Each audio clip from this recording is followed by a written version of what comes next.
rumah tangga. Oleh karena itu, dia antara suami istri ini dalam pembagian harta bersamanya tetap pembagian adalah 40 dan 60%. Hakim memutuskan demikian, dan hal ini juga tidak sesuai dengan pasal 97 kompilasi hukum Islam yang mana harus dibagi 1/2.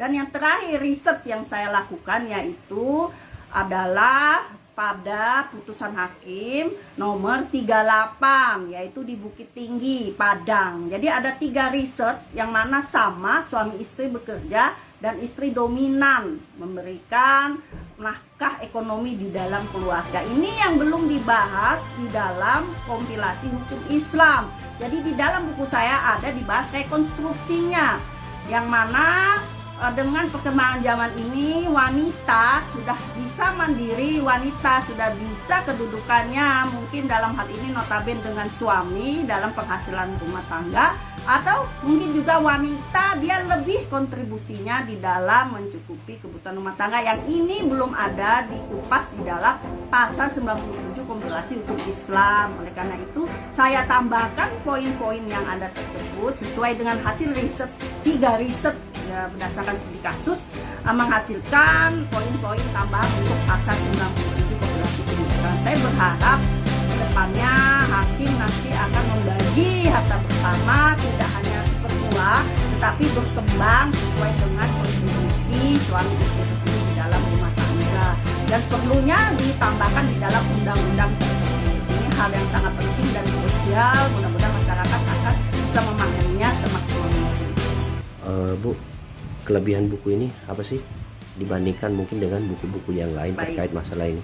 Ya, yang pertama tadi sudah saya jelaskan mengenai berbasis keadilan Pancasila. Kemudian yang kedua ada rekonstruksinya, pembaharuan-pembaharuannya, dan yang ketiga adalah ada comparingnya. Comparing di sini maksudnya adalah ada negara pembandingnya, yaitu 6 negara. Di sini kebetulan sebagian negara sudah saya kunjungi untuk riset tersebut. Yang pertama adalah negara Jepang, kemudian yang kedua adalah Brunei. Ini yang Asia saya ambil Brunei, Malaysia. Kemudian yang ketiga juga Egypt, yang keempat Arab Saudi, serta yang terakhir adalah Filipina. Jadi ada 6 negara yang saya coba kupas mengenai pembagian harta bersama mereka. Kemudian hal ini kenapa saya lakukan? Karena comparison ini, perbandingan ini sangat berguna bagi kita ke depannya, yang mana nanti dari masing-masing negara itu kebaikan-kebaikan tentang pembagian harta bersama kita bisa implementasikan ke undang-undang kita. Itu ke depannya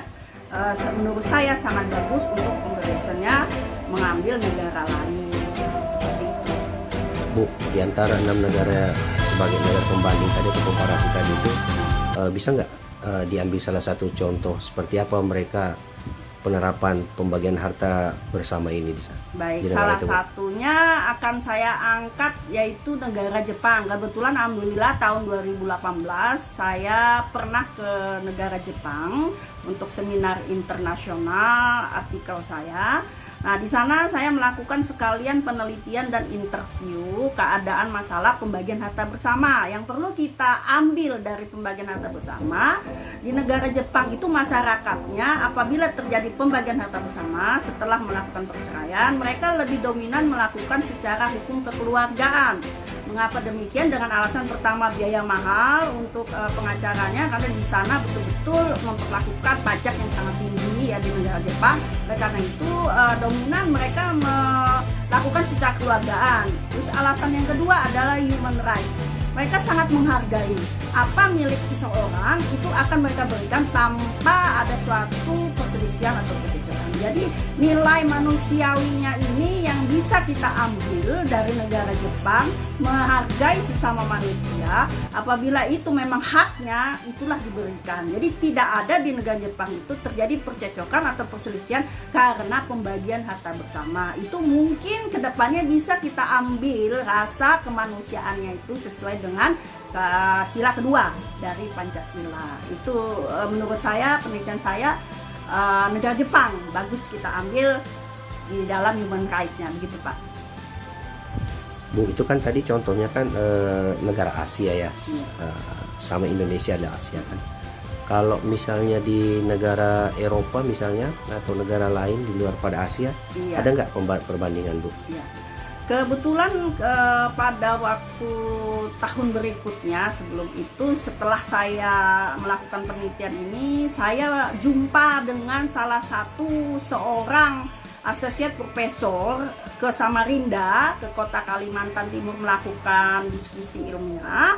Kebetulan saya adalah moderator di dalam diskusi ilmiah tersebut. Saya menanyakan interview langsung bagaimana dengan pembagian harta bersama di negara Turki, negara beliau ya. Profesor tersebut menjelaskan bahwa di Turki itu jarang terjadi perceraian. Kenapa?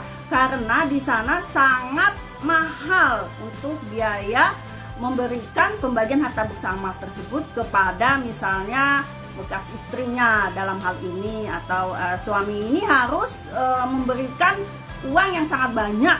Nah, oleh karena itu ada pepatah mengatakan kalau kita ingin bercerai di Turki itu sama juga kita nanti akan bangkrut ke depannya, karena uang kita ini benar-benar harus save, harus ada untuk memberikan kepada pasangan kita tersebut. Oleh karena itu di sini di Turki mereka jarang terjadi perceraian. Kalau ingin bercerai mereka akan berpikir masak-masak dan matang, karena kalau bercerai nanti bisa habis itu uangnya dan bisa jadi bangkrut, katanya beliau gitu. Jadi become bankrupt seperti itu, profesor menjelaskan. Oleh karena itu mereka sangat merespek untuk suatu rumah tangga dihindari untuk terjadinya suatu perceraian. Kalau toh terjadi suatu perceraian, pembagian harta bersamanya sangat konsisten, yaitu betul-betul dibagi dan itu harus dilaksanakan. Kalau tidak dilaksanakan, misalnya setiap bulan harus memberi, di awal dulu memberi, kemudian setiap bulan memberi, ini adalah harus dilakukan. Kalau tidak nanti akan mendapat sanksi. Bu, terkait buku yang Ibu tulis ini, apa harapannya ke depan Bu? Baiklah Pak, terima kasih. Untuk harapan ke depannya, memang buku ini kalau ada yang berminat langsung hubungi dan kontak personnya ke saya, yaitu nomor HP-nya 082358-nya 4x056, serta email saya juga ada, estiroyan@gmail.com. Nah, di sini harapan saya ke depannya adalah masukan-masukan saya di pasal 37 dan pasal 37 Undang-Undang Nomor 174 yang mana sudah berubah menjadi Undang-Undang Nomor 16 Tahun 2019 itu bisa dibuatkan tambahan oleh pembuat undang-undang tersebut, serta di pasal kompilasi hukum Islam pasal 97. Nah, di situ juga ada poin-poin yang sangat berguna untuk masyarakat banyak jika terjadi sesuatu yang mana mengenai pembagian harta bersama. Oleh karena itu, saya berharap hakim pun dapat lebih fleksibel dan kasuistis, walaupun negara kita menganut civil law sistemnya, tetapi dalam hal ini kita tetap harus bisa fleksibel dan dinamis. Jadi kita harus bisa melihat perkembangan zaman saat ini, yang mana wanita Indonesia sudah mulai maju dan bisa berkarya seperti juga kaum laki-laki seperti itu. Selain menulis buku, alhamdulillah jangan kewajiban kita sebagai dosen harus menulis artikel.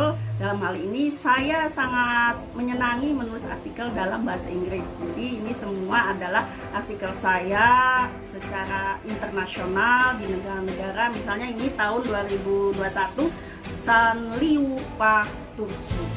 Nah, kemudian ini ada juga yang kedua di bulan Januari tanggal 21 sampai 22 2022. Masih tahun ini juga masih di negara Turki ya, tapi dia kotanya beda, Gaziantep. Jadi di Turki itu banyak nama kota-kotanya yang berbeda-beda.